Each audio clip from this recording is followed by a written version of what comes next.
शुक्रिया कहती हूँ कि तबीयत ख़राब होने के बावजूद भी वो आए, और सबसे ज़्यादा शुक्रिया मैं उनको ये कहना चाहती हूँ कि उन्होंने ये फ़िल्म करना मंजूर की। जब भी कॉमेडी का ख़्याल जहन में आता है तो कादर ख़ान साहब ही आते हैं सबसे पहले। तो जब मैंने अपनी फ़िल्म के बारे में सोचा कि ये फ़िल्म मुझे बनानी है तो सबसे पहला नाम मेरे जहन में कादर ख़ान साहब का आया, और मैं उनके पास गई, उनसे गुजारिश की, और उन्होंने कहा कि सिर्फ एक शर्त रखी कि देखो डायलॉग अच्छे होने चाहिए, स्क्रिप्ट अच्छी होनी चाहिए।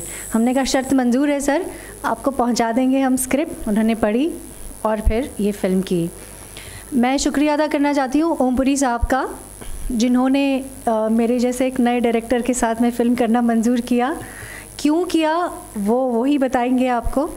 मैं शुक्रिया अदा करूँगी संजय मिश्रा जी का, आने वाले हैं वो, रज़ाक ख़ान साहब जो यहाँ बैठे हैं उनका, और राजपाल जी बहुत खूबसूरत एक्टर हैं, he is also about to come, and Vijay Patkar, they are all beautiful actors. I am so thankful कि उन्होंने यहाँ इस फिल्म में काम किया। फिल्म मेरी जो है it's a hardcore comedy drama with very good punches and dialogues. 100% original content मैंने देने की कोशिश की है, किसी को कॉपी नहीं किया है। तो सारे लोग जो यहाँ आए हैं, सारा प्रेस, सारा मीडिया, मैं उनको वेलकम करती हूँ और थैंक यू कहती हूँ कि ये मेरी पहली प्रेस कॉन्फ्रेंस में आपने आके मुझे ब्लेस किया। Thank you so much. मैं अब ओमपुरी साहब को, कादर साहब को, रज़ाक भाई को यहाँ स्टेज पे बुलाना चाहती हूँ। हुसैन साहब प्लीज़ हेल्प कीजिए।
Comedy movies.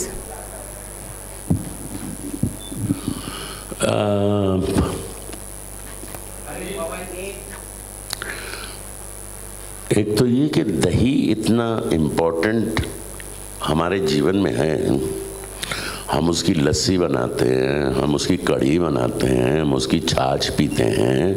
आज तक कमबख्त इतनी मतलब आधी सेंचुरी हो गई फिल्मों में, किसी ने दही के बारे में सोचा ही नहीं। तो इसका जो श्रेय है वो फौजिया जी को जाता है कि इन्होंने दही को इतना महत्व दिया। और आपने ट्रेलर देखा, मस्ती है, और इसमें जो भी ह्यूमर है वो घटिया ह्यूमर नहीं है, डबल मीनिंग का ह्यूमर नहीं है, और ये वादा नहीं करती है कि सड़कों की सफाई होनी चाहिए, गरीबों का पेट भरना चाहिए। एक जो सोशल मैसेज होता है वो इसमें नहीं है। हंसना जो है वो जीवन के लिए बहुत लाभदायक है।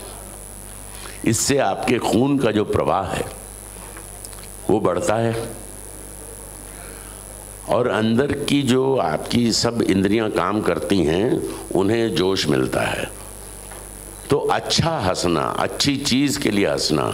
हमारी फिल्मों में ज़्यादातर हंसी का मतलब होता है साउथ इंडियन के एक्सेंट पे हंस दिए, बंगाली के एक्सेंट पे हंस दिए, गुजराती के एक्सेंट पे हंस दिए, पंजाबी के एक्सेंट पे हंस दिए। लेकिन हमें ऐसी हंसी हंसनी चाहिए जिसमें सब लोग मिल के हंस सकें। तो ये वो फिल्म है जिसमें हम सब मिल के हंस सकते हैं। ये परिवार के लिए फिल्म है। बीवी, बच्चे, माँ, दादी, नाना जो भी हैं सब मिलके इस फिल्म का आनंद ले सकते हैं। और इसमें ना तो शाहरुख खान है, ना सलमान खान है, ना आमिर खान है, ना अपने एक खान और रह गए भैया, वो भोपाल के रहने वाले सैफ अली खान हैं। तो मतलब ये खानों की जो खान है वो इसमें नहीं है। हमारे जैसे जो हैं गरीब लोग, कैरेक्टर एक्टर्स, लोग कहते हैं कि हम बहुत टैलेंटेड हैं, और इसीलिए पिछले 40 साल से लोग हमें फिल्मों में लेते रहे हैं। मैं 300 से ज़्यादा फिल्में कर चुका हूँ। ये मुझसे बड़े हैं, इन्होंने कुछ 600 फिल्में कर ली हैं। तो जो इन्होंने छोड़ी थी वो सब मैंने पकड़ी। तो बेटा कहने का मतलब ये है, एक मज़ेदार फिल्म बनाई है, और ऐसी मोहतरमा ने बनाई है जिसका जिक्र हो चुका है।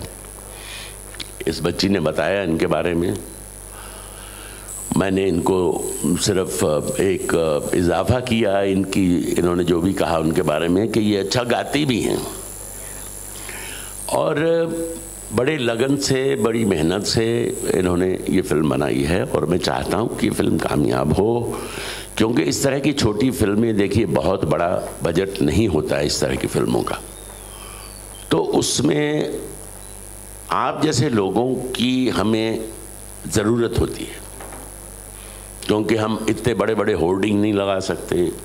हालांकि ये कह रही हैं कि इन्होंने तो जोर लगा दिया, ये बिल्कुल होर्डिंग लगाएंगी। बोलिए आप शिकायत करते रहते हो, कितनी बसें आपने खरीद ली? 100। अब 100 बसों पे बताइए, इनकी हिम्मत देखिए, 100 बसों पे इसके पोस्टर लगेंगे, और कुछ होर्डिंग भी लगेंगे, है ना, ये वो भी लगेंगे। अब बताइए छोटी फिल्म कहाँ रही है, तो बहुत बड़ी होगी। बस के बाहर चली गई, बस के बाहर चली गई भैया। तो मेरे दोस्तों, कहने का मतलब ये है कि ये आनंददायक फिल्म है, और जैसा मैंने कहा, ये फिल्म ये जिम्मेदारी नहीं ले रही है कि हम हिंदुस्तान से गरीबी हटा देंगे। जो बड़े बड़े भाषण देते हैं ना लोग, और हिंदुस्तान को साफ सुथरा बना देंगे। मैं उनसे ये कहना चाहता हूँ कि हमें तो आपने कह दिया कि भैया कार से कचरा बाहर मत फेंको, म्यूनिसिपैलिटी को कौन कहेगा? जहाँ हम कचरा डालते हैं, क्योंकि हमें कहा गया है कि यहाँ कचरा डालो, उसको कौन कम वक्त उठाएगा? सुबह उसको कुत्ते नोचते हैं, उसको बिल्लियाँ नोचती हैं और बिखरा देती हैं उसको।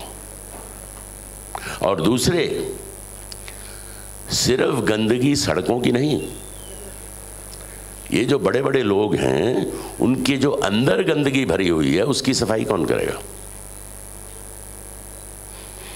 तो इस तरह की चीज़ों पे भी फिल्में बनती हैं, छोटी होती हैं, जब सरकार किसी चीज़ के बारे में कहती है कि भैया जाओ जाके फलां जिले में देखो वहाँ क्या मुसीबत है, क्या प्रॉब्लम है उनकी, तो वो किसको कहते हैं? आईएएस ऑफिसर को बोल देते हैं। आईएएस अपना जीप में बैठता है, जहाँ तक उसकी जीप जा सकती है वहाँ जाती है, वहाँ डाक बंगले में बैठ जाता है और अपने लोगों को बोलता है भैया आसपास जाके देखाओ कोई परेशानी तो नहीं है, लोगों के पास पीने का पानी है, लोगों के पास सड़क है, और वो भी बेचारा जहाँ तक पैदल चल सकता है चल के वापस आ जाता है, सब ठीक ठाक है। तो कुल मिला के जो है सबके दिमाग का दही हो जाता है, सब उसकी लस्सी बनाते हैं, शक्कर डालते हैं, पी जाते हैं, दुनिया खुश है। जैसे हमारी टिपिकल मैं ये नहीं कह रहा सब फिल्में, टिपिकल फिल्में जो होती हैं उनका संदेश क्या होता है? उनका संदेश होता है कि देखिए ये खराब आदमी है, घटिया आदमी है, रावण है, ये गब्बर सिंह है, इसका खात्मा करना है। 11 रील तक तो वो पिटता रहता है हीरो, और 12वीं रील में पता नहीं साला कौन सी गोलियां खा के आता है वो एनर्जी की, कि उसे धो डालता है, उसे मार देता है, और ऑडियंस से कहता है देखो सब ठीक है, बुराई का खात्मा कर दिया, तुम लोगों को चिंता करने की जरूरत नहीं है, घर जाओ, खाना खाओ, सो जाओ। हाँ, हमारी फिल्म में ऐसा कुछ नहीं है, समझे? तो और जो आर्ट फिल्में होती हैं वो आपको थोड़ा सोचने पे मजबूर करती हैं। ये फर्क है दोनों फिल्मों में। जैसा कि मैंने कहा कि मनोरंजन जीवन का हिस्सा है, बहुत ज़रूरी है, लेकिन मनोरंजन किस किस्म का हो ये भी अहमियत रखता है। तो इस फिल्म का जो मनोरंजन है वो हार्मलेस है, इसमें किसी के ऊपर उंगली नहीं उठाई गई, और हम ये सबको आनंद देगा। जैसे मैंने कहा है ये फिल्म वादा नहीं करती है कि हम सबकी गरीबी दूर कर देंगे, सब समाज से बुराइयां ख़त्म कर देंगे, हम तो सिर्फ आपके स्वास्थ्य के लिए ये फिल्म बनाई है, ताकि आपको अच्छी तरह से सांस आए, आपके अंदर ज़्यादा से ज़्यादा ऑक्सीजन जाए। ये फिल्म का मकसद ये है, आप खुल के हंसें, जो कि बहुत कम हंसते हैं। अब आप सब मेरे साथ एक एक्सरसाइज करिए। आपके हाथ में, आप बच्चे हो, बच्चे, एक गुब्बारा है और उसमें आप हवा भर रहे हो। उठाइए हाथ, भरिए ना हवा।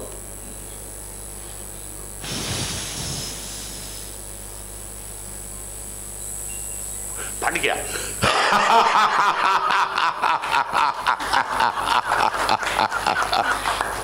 तो क्या है कि चाहे स्वाभाविक या बेस्वाभाविक, हंसना शरीर के लिए बहुत जरूरी है। धन्यवाद। Sir, my next question. Sir, my next. हाँ, अस्मा जी, बहुत खूबसूरत नाम है। उर्दू लिखती हैं आप? जी। लिख लेती हैं? जी।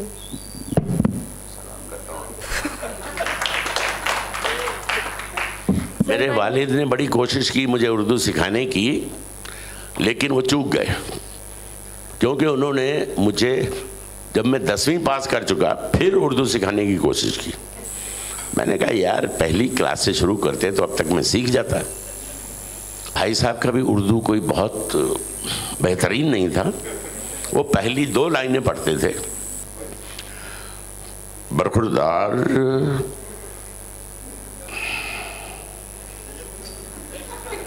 मैं कहता था भैया आधी लाइन मैं पढ़ देता हूं आगे, अब आप गलत समझेंगे। नारी मां, नारी बहन, नारी बेटी, नारी प्रेमिका, नारी पत्नी, हाँ चलो खैर पत्नी भी सही यार। तो अगर आप गौर से सोचें, जब मैं कॉलेज में था तो महिलाएं, आप भी सोचिए किस प्रोफेशन में होती थी। नर्स होती थी, क्लर्क होती थी, स्टेनो होती थी, एक आध कोई इक्का दुक्का डॉक्टर बन गई। लेकिन आज कहाँ है महिला? हवाई जहाज उड़ाती हैं, स्पेस में जाती हैं, पुलिस में हैं, आर्मी में हैं, बड़ी बड़ी डॉक्टर हैं, साइंटिस्ट हैं। कौन सा ऐसा प्रोफेशन बचा है जिसमें महिला नहीं है? जितनी तरक्की महिलाओं ने पिछले 40 साल में की है, हम मर्दों ने उस हिसाब से हमने की है तरक्की, लेकिन इनके मुकाबले में उतनी तरक्की नहीं की है। 2-4 चीजों में ही हमसे बहुत पीछे हैं। मसलन ये डाकू नहीं है, ये टेररिस्ट नहीं है, ये जेब नहीं काटती, आती नहीं जेब काटने को।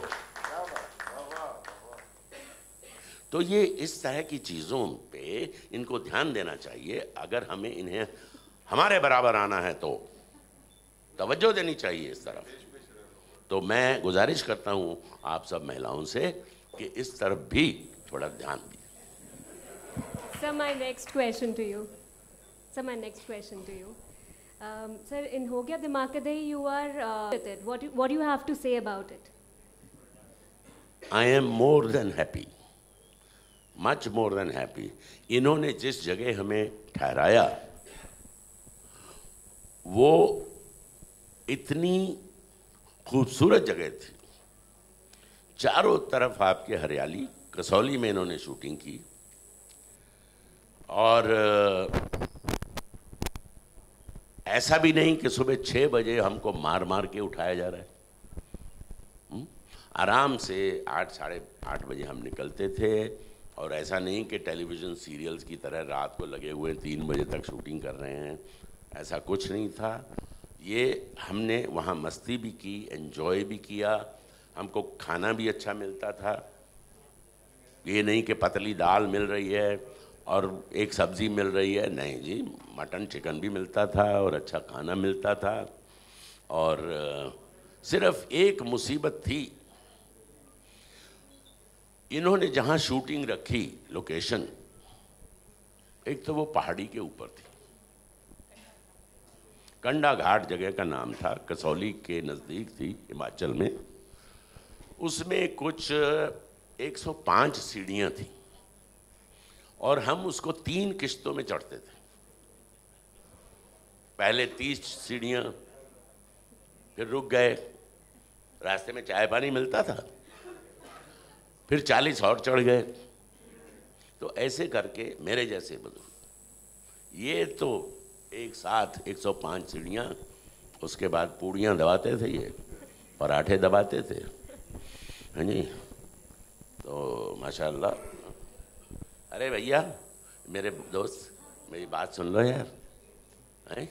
गरीब आदमी हूँ, सिर्फ अमिताभ बच्चन की आवाज़ सुनते हो, शाहरुख खान की बात सुनते हो, हमारी भी सुन लिया करो कभी कभी।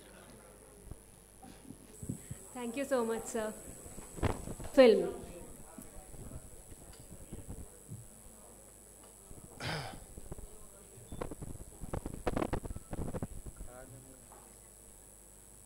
Fun film, funny film. एक तो मैं माफ़ी चाहता हूँ, मैंने 2 दिन से खाना नहीं खाया, क्योंकि क्या है कि थोड़ी फिल्में रिलीज़ नहीं हो रही हैं अभी, तो इसलिए मैं। और वैसे तो मेरे पास 10-12 सूट हैं, टाई भी है, बो भी है, लेकिन सब धुलने के लिए गए हुए हैं, इसलिए मैं खद्दर की शर्ट पहन के आया हूँ आपके लिए। देखिए जनाब साहिबान, ये माइक ऑन है? अच्छा जी सर, जी सर। जिस मंच पर, जिस डेस्क पर ओम पुरी साहब बैठे हैं, जिनकी आवाज़, जिनका बोलना पूरा हिंदुस्तान ही नहीं एशिया वाकिफ़ है, ये कई चीज़ें इनकी आवाज़ से उनका इफ्तिताह हुआ है। और कादर ख़ान साहब है जिनकी आवाज़ दहाड़ है और क़ुव्वत नुत्क़, मतलब बोलने की ताकत जो, और लिखने की ताकत, अदाकारी की सलाहियत है। और जितना यहाँ पर ओम पुरी साहब ने बोला है, मेरे लिए बोलने के लिए, मतलब मैं उस मकाम पे आ गया जहाँ मेरा एक दोस्त था पप्पू, वो उसके घर वालों ने जिद की कि तुम अंग्रेजी पढ़ो, इंग्लिश पढ़ो, तुमको उर्दू हमने घर में सिखा दी, हिंदुस्तानी सिखा दी। तो लेट उम्र में स्कूल में गया, अंग्रेजी पढ़ना लगा, इम्तिहान का टाइम था, तो एक कॉम्पोजिशन था, एक निबंध था, एक मजमून था दोस्त पे। तो मेरे पास आया, मुझसे कहने लगा, रज़ाक मेरे को इंग्लिश पे दोस्त पे एक कॉम्पोजिशन लिखना, मेरे को पढ़वा दे, रट्टा मरवा दे तो मैं कर लूँगा। मैंने उसको सिखा दिया दोस्त के बारे में कि अंग्रेजी में किस्सा सुनवाना, जाके पढ़ लिख दे तो पास हो जाएगा। अब जिस दिन एग्ज़ाम था, उसकी बदकिस्मती फ्रेंड के बजाय फादर्स डे था, तो वो मजमून लिखना पड़ा उसको फादर पे। लेकिन हमारा दोस्त पप्पू डरा नहीं, मेरा दोस्त था, डरेगा कैसे? तो उसने सिर्फ मजमून का खाका बदल दिया, बजाय दोस्त के बाप का लिखने लगा, लेकिन जो उसको याद था। और जब वो एग्जामिनर ने उसका पेपर पढ़ा तो वो आज तक कोमा में है। तो वो क्या लिखा था मैं आपको बताता हूं। लिखा, to whom soever it may concern, I am Pappu. I am a very fatherly person. I love all my fathers.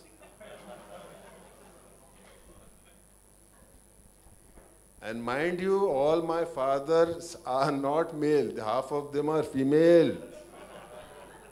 My mother knows all my fathers. They can come home when I'm not there. My mother feeds them well, entertains them well. My mother knows all of them by their names. My uncle is also my father. And my best friend, my best father is my neighbor. And I love all my fathers because father जरूरी होता है ना। तो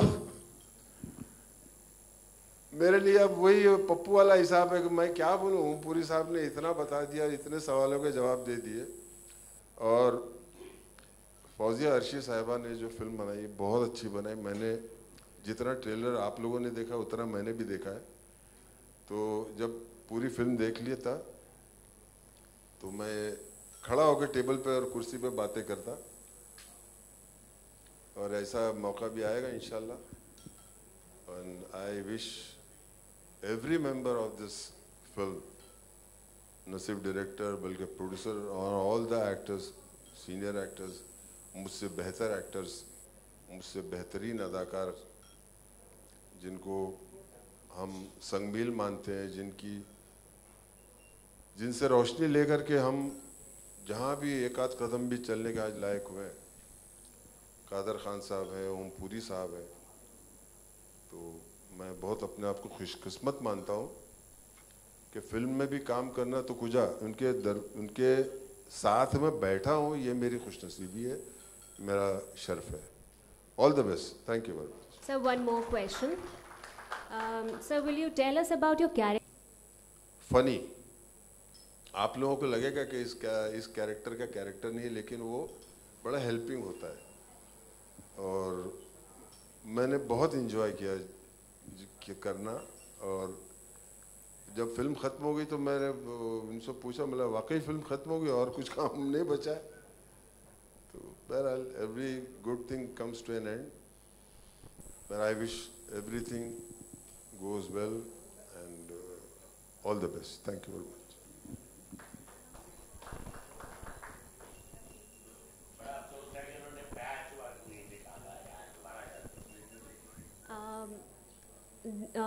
We actually spoke to Kader Khan Sahab earlier. That is our exclusive interview. We would like to play the AV here. And should I say the questions? Because the questions are there in the AV. The questions were why he was away from the film industry, what was the reason why on which he signed this film, and what is the difference in the level of writing now as compared to his times, the yesteryear's time.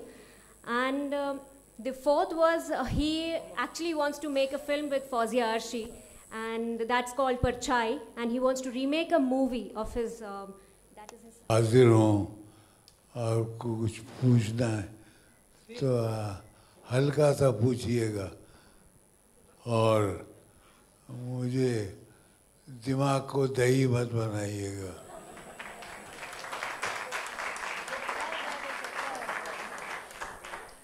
दिमाग का दही बनने के लिए मैं यहाँ नहीं आया हूँ। नहीं बनाने पूछिए।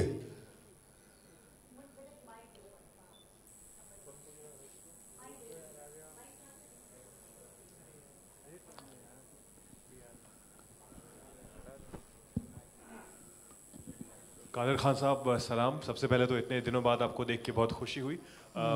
इतने दशकों से आप जुड़े रहे हिंदी सिनेमा के साथ और उसके बाद अब वापस से नज़र आएंगे दिमाग का दही में। इतने बीच जो अरसा रहा जब आप नहीं दिखाई दिए सिनेमा में, सबसे ज़्यादा वो कौन सी चीज़ थी जो आप मिस करते रहे अपने घर में?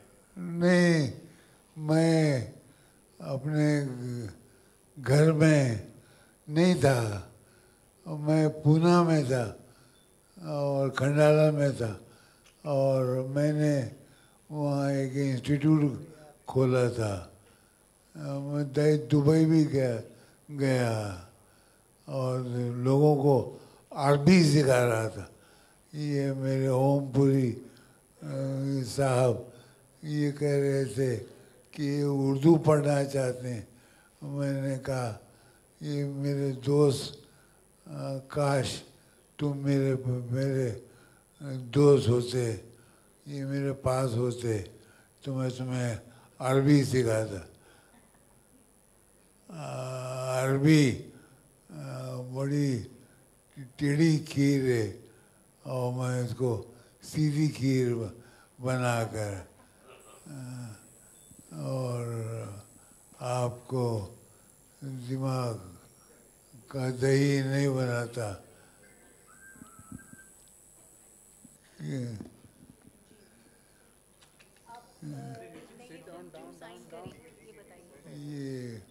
ये फिल्म इसलिए साइन की कि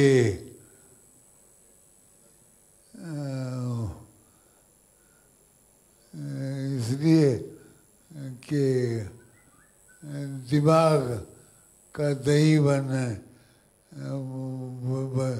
लोगों का दिमाग का दही बन जाता है। जी, आपने बहुत दिन से किया नहीं फिल्मों के जरिए, इसलिए आपने जी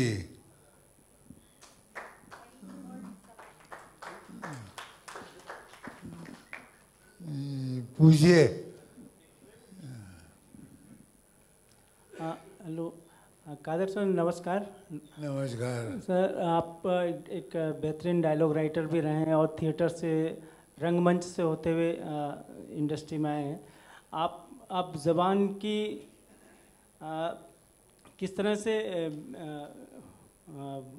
शक्ल बदल गई है, और डायलॉग एक ज़माने में थे, वो फिल्मों के डायलॉग भी बिका करते थे मार्केट में उसके कैसेट, लेकिन आज जो है डायलॉग वो लोगों की ना ज़बान पे आते हैं ना किस तरह से उनके साथ रहते हैं। तो ये ज़बान की जो बदल गई तस्वीर है, ये किस तरह से क्यों हुई है और आप क्या किस तरह से इसको लेके? मैं कोशिश करूँगा कि ज़बान वो पुरानी ज़बान आ जाए तो दोबारा और लोगों को यकीनन लुत्फ़ आएगा वो पुरानी ज़बान बोलकर। मैं यकीनन और कोई पूछना? कादर साहब, आप अपनी मूवी, कौन सी मूवी का रीमेक बनाना चाहते हैं? मैं 2 फिल्मों का रीमेक बनाना, एक ये पुरानी फिल्म है मेरी शमा, बहुत रोएंगे उसमें आप, एक साहब ने वो फिल्म देखी और आके कहा कि कितना रुलाया तुमने, कितना रुलाया तुमने। और दूसरी बना रहा हूँ क्षमा, परछाई लिख रहा हूँ। Kader sir, Ritesh from ETV. मेरा सवाल आपसे है कि फौजिया जी के बारे में क्या कहेंगे, किस तरह की डायरेक्टर वो रहीं और कैसा उन सेट्स पे क्या क्या माहौल रहा, कुछ हमें बताएं। इस पिक्चर के बारे में कैसा रहा एक्सपीरियंस अपना? ये फिल्म के बारे में ये फौजिया जी बेहतरीन डायरेक्टर हैं और फौजिया जी लगती ही नहीं है एक औरत के हम डायरेक्शन में काम कर रहे हैं।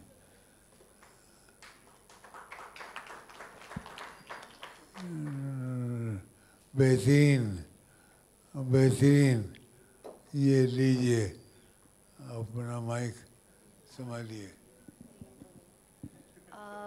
बहुत शुक्रिया कादर खान साहब। कोई सवाल करना चाहता है?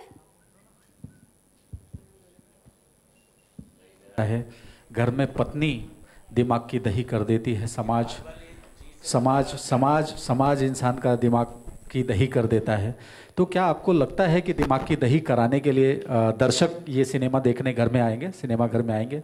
और क्या कुछ अगर आएंगे तो क्या संदेश होगा इस विषय? संदेश सिर्फ इतना होगा कि दही अगर मीठा हो तो आपको खलता नहीं है। अगर दही, किसने मेरी जेब में अपना फ़ोन डाला है यार? मेरे पास तो फ़ोन है ही नहीं। दही अगर मीठा हो तो खलता नहीं है, और खट्टा हो तो खलता है। तो हम आपको मीठा दही दिखाने वाले हैं, समझे? अब कई पत्नियां ऐसी भी होती हैं जो मीठा दही खिलाती हैं, कई कमबख्त ऐसी होती हैं जो खट्टा दही खिलाती हैं, कई बहुत से ऐसे होते हैं बेटा कह के बुलाएंगे तो मीठा हो गया ना दही। पत्नी ने कहा, ए जी सुनते हो, मेरे पास तो पैसे नहीं है, कुछ पैसे छोड़ जाइए। और एक होती है साड़ी इधर लपेट के कहती है, अबे किधर जा रहा है, पैसे रख के जा इधर, पता नहीं तेरे को घर में राशन नहीं है, सुनते नहीं हो, कल भी बोला था। उल्लू के पट्टे। ये बाद में बोलती है जब वो चला जाता है। दूसरा सवाल मेरा ये है सर, आपसे ही है ओमपुरी साहब, कि दिमाग की दही जैसे होता है, और जब आदमी का दिमाग का दही हो जाता है तब आदमी सिनेमा ही एक ऐसा ज़रिया है जहाँ पे जाके अपने दिमाग को वो फ्रेश करता है। तो जिस प्रकार से आज का सिनेमा हो गया है, कहते हैं टाइम पास के लिए एक सिनेमा जो होता है वो एक धागा होता है, लेकिन उस धागे को इस तरह पिरोया जाता है कि मतलब सिनेमा इस प्रकार का हो गया है कि वल्गैरिटी ज़्यादा हो गई है, और कहते हैं कि ये सब बहुत अश्लील फिल्में आजकल दिखाई जा रही हैं। तो ऐसे लोगों को क्या आप कहना चाहेंगे कि भाई एक अच्छी साफ़ सुथरी फिल्म लोग बनाएं और दर्शकों का, जो दर्शक जाते हैं समय निकाल के, उनका टाइम पास हो और उनको एक संदेश मिले? ये ऐसा है, ये बड़ी, मैं पहले भी कह चुका हूँ, बड़ी साफ़ सुथरी फिल्म है। इसमें हम में से किसी ने भी कपड़े नहीं उतारे, मैं आपको यकीन से कह सकता हूँ, चाहे औरत हो या मर्द हो। उतार सकते थे, आप भी उतार सकते, मैं माशाल्लाह अच्छे डाले हैं, समझे? मैं तो नहीं उतार सकता था क्योंकि तोंद है। और लड़कियां खूबसूरत थीं, अच्छी थीं, अच्छे बदन की थीं, किसी ने भी कपड़े नहीं उतारे, क्योंकि हम एक्सपोज ही नहीं करना चाहते थे अपने को, एक्सपोजर जिसको कहते हैं आप। तो इसलिए बड़ी साफ़ सुथरी फिल्म है। और ये बात आपकी सही है कि बहुत सारी फिल्में ऐसी होती हैं जो लोगों को लुभाने के लिए आइटम नंबर डाल देती हैं और ऐसे जलवे दिखाती हैं कि दिल मचल जाता है, और उस गाने को देखने के लिए आप दोबारा जाते हो, समझे? सिर्फ उस गाने के लिए। और उनकी जो मूवमेंट्स होती हैं गाने पहले भी होते थे पुरानी फिल्मों में, 50 और 60 के दशक में हेलन जी डांस भी करती थी। वो डांस इरोटिक होता था, वल्गर नहीं होता था, चीप नहीं होता था। आजकल जो है, जो मूवमेंट होती है, माफ़ करना महिलाएं बैठी हैं इसलिए मैं उसको बहुत विस्तार से नहीं कह सकता हूँ कि मूवमेंट्स जो दी जाती हैं वो बहुत चीप और वल्गर होती हैं।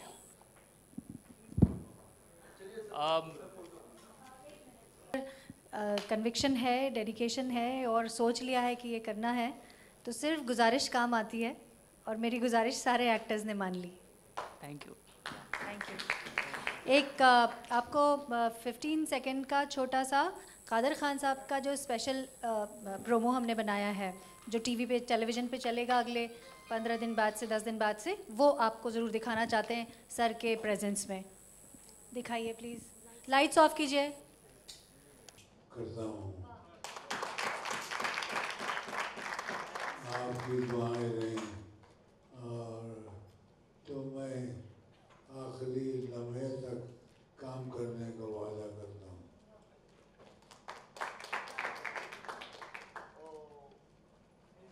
मैं इंशाल्लाह आपको ये ओमपुरी साहब आगे, ओम जी, अरे बिल्कुल बिल्कुल बिल्कुल, बहुत डिजर्व करते हैं और इतने सालों से उन्होंने फिल्म इंडस्ट्री की खिदमत की है, एक राइटर के बतौर, एक एक्टर के बतौर और एक ज़हीन इंसान के बतौर, तो बिल्कुल एक उस्ताद के बतौर बिल्कुल बिल्कुल ये डिजर्व करते हैं।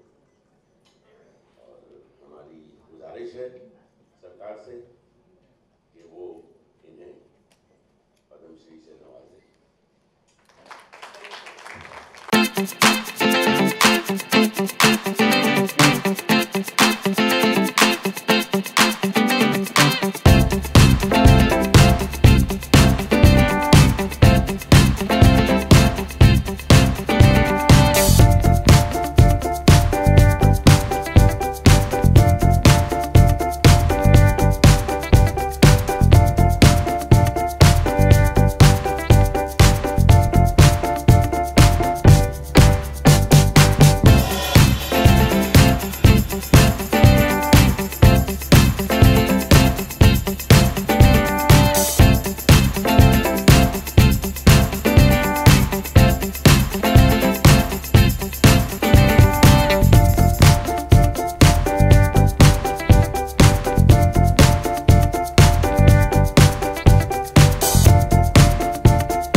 जब अर्शी ने आपको इस फिल्म के लिए अप्रोच किया, क्या रिएक्शन था आपका कि आपने पहले स्क्रिप्ट पढ़ी थी, पूरा नरेशन? हाँ जी, इन्होंने मुझे पूरी स्क्रिप्ट सुना दी थी, मेरा रोल बता दिया था और अच्छे पैसे का वादा किया था और इन्होंने वादा निभाया भी।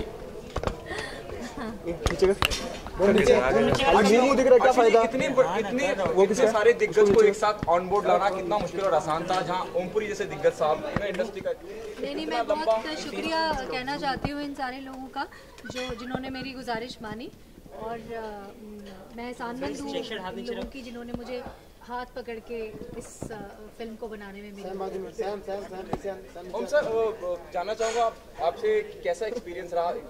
हालांकि आप बहुत बार काम कर चुके हैं, लेकिन इस फिल्म का बहुत अच्छा तजुर्बा रहा। बहुत अच्छी जगह थी जहां हम शूटिंग कर रहे थे, पहाड़ी इलाका था, मौसम बहुत अच्छा था और खाना पीना रहना बहुत ही सुविधाजनक था, तो हमें किसी किस्म की कोई परेशानी नहीं हुई और हमने ये फिल्म हंसते खेलते बनाई। ओके ओम साहब, जब हम कॉमेडी की बात करते हैं, आज के दौर में जब बात करते हैं हम कॉमेडी की, तो डबल मीनिंग डायलॉग वगैरह भी आ जाते हैं, डबल मीनिंग बातें भी आ जाती हैं, तो कितनी फ्रेश रहेगी या कितना इस चीज़ को दरकिनार करा गया है कि मनोरंजन तो रहे लेकिन डबल मीनिंग कुछ ना हो? नहीं, इसमें कोई डबल मीनिंग नहीं है, इसमें सिर्फ सिंगल मीनिंग है और वो है हंसी। ओके, पद्मश्री की बात करेंगे खान साहब के लिए, तो आपको लगता है कि थोड़ा सा देर हुई है और कहना पड़ रहा है उस बात के लिए, ये पहले सरकार को जागना चाहिए था? इतने बड़े नहीं, देर हो जाए कोई बात नहीं, देर नहीं होना चाहिए। आप मानते हैं कि हाँ, और ये पहले काम हो जाना चाहिए था। हाँ, क्योंकि बहुत से ऐसे लोगों को भी आजकल बटने लगा है जो मेरा ख्याल से डिजर्व नहीं करते। रज़ाक साहब, आप क्या कहना चाहेंगे पद्मश्री की अगर मैं बात करूं खान साहब को लेके, और आपको नहीं लगता कि देर हुई है, पहले बहुत पहले हो जाना चाहिए था ये काम? देर सवेर से कोई फर्क नहीं पड़ेगा, जब तक है दे दो, बाद में अफसोस करने से बेहतर है अभी कर दो। और वो बहुत मुस्तहिक हैं पद्मश्री का, पद्म भूषण के। वो एक उस्ताद के तौर पे इस दुनिया में रहे हैं, एक अदाकार के तौर पे, एक हिदायतकार के तौर पे, एक राइटर के तौर पे, और बेहद कामयाब। कईयों को तो लिख के नहीं देते थे, कैसेट पे बोल के भेजते थे कि ये आपको डायलॉग इस तरह से बोलना है, बड़े बड़े स्टार्स को। ये हम इस बात के गवाह हैं, वो कैसेट हमने ले आके पहुँचाई है। हम तो इनके शागिर्द थे, स्टूडेंट थे, हमारे टीचर थे। तो ये हमारे लिए तो उस्ताद है, बाप की जगह पर है।